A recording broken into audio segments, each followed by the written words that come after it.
बंगाल में असद साहब और कभी आएंगे भी या नहीं? बैरिस्टर असदुद्दीन ओवैसी साहब हिंदुस्तान के अक़लियत, दलित और आदिवासियों का लीडर है और वो हिंदुस्तान का हर एक जगह में जा रहा है जहाँ मज़लूम है, जहाँ लोगों पे ज़ुल्म हो रहा है। मग़रिबी बंगाल में भी इंशाअल्लाह ईद के बाद बैरिस्टर असदुद्दीन ओवैसी साहब ज़रूर आएँगे इंशाअल्लाह और उनका हर एक जगह उनका यहाँ पे हम लोग जलसा भी अरेंज करने के लिए आज हम लोग मीटिंग्स में बैठे हैं कि कैसा असद साहब का जलसा को हम लोग ज़्यादा से ज़्यादा कामयाब बना सकें।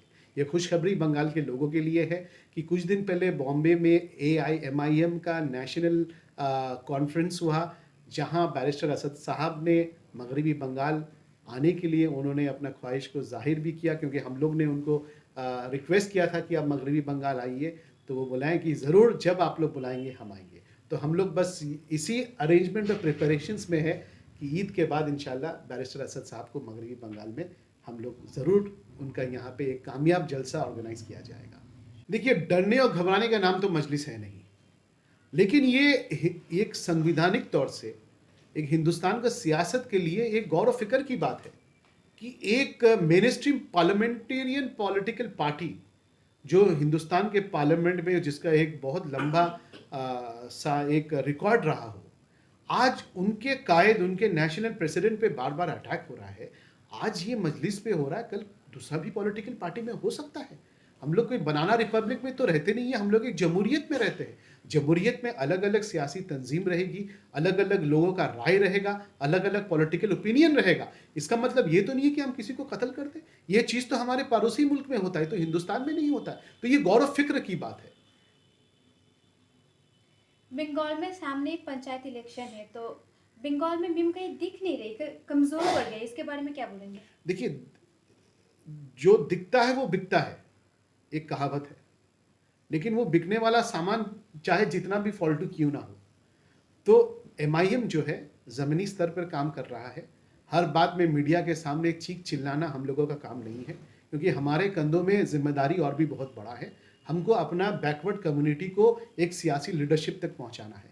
बिना वजह हाँ चीखना चिल्लाना, मीडिया के सामने जाना, ये हम लोगों का काम नहीं है। और दूसरा बात है कि जो पॉलिटिकल टारगेटिंग होता है वो माइनॉरिटी का लीडरशिप होता है। हाँ, तो इसलिए हम लोग बहुत हिकमत और बहुत एहतियात तहत हम लोग आगे बढ़ रहे हैं इंशाअल्लाह। हम लोग ज़मीन पे हैं, काम ज़रूर कर रहे हैं, संगठनिक तौर से हम लोग आगे भी बढ़ रहे हैं, लेकिन बिना वजह हम लोग जाके बस अपना वजूद को प्रूफ करने के लिए हम लोग मीडिया के सामने कोई भी इशू में खड़ा होकर चीख चिल्लाते रहे, ये हम लोगों का काम नहीं है। हम लोग और भी बहुत सीरियस काम में हैं। इंशाअल्लाह आने वाले दिनों में आप देखिएगा कि मीम दिखता भी है, सुनता भी है, और मीम को लेके अलग अलग सियासी तंजीम का क्या रिएक्शन आते रहेगा, इंशाअल्लाह ईद के बाद आप देखते रहिएगा। बंगाल में मीम को बढ़ाने के लिए और क्या क्या प्लान है आप लोगों का? सबसे बड़ा प्लान तो हमारा ये है कि बैरिस्टर असदुद्दीन ओवैसी साहब को लेके हम लोग बंगाल में 5 बड़ा जलसा करेंगे।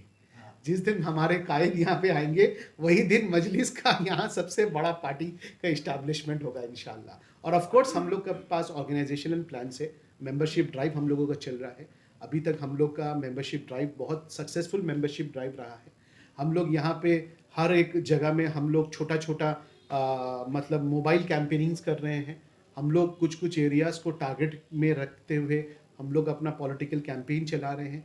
मेन इश्यूज़ पे हम लोग जितना हो सके ग्राउंड लेवल पे अपने वर्कर्स को एक्टिव कर रहे हैं। ऑर्गेनाइजेशनली जैसा मूव करना चाहिए हम लोग ज़रूर मूव कर रहे हैं, लेकिन सबसे बड़ा जो हमारा बोलता है ना कि सबसे बड़ा जो हमारा प्लस पॉइंट है, एसेट है, वो बैरिस्टर असदुद्दीन ओवैसी साहब है। और अभी तो बंगाल में गेम शुरू नहीं हुआ, अब गेम तो उसी दिन शुरू होगा जब असल प्लेयर मैदान में उतरेगा।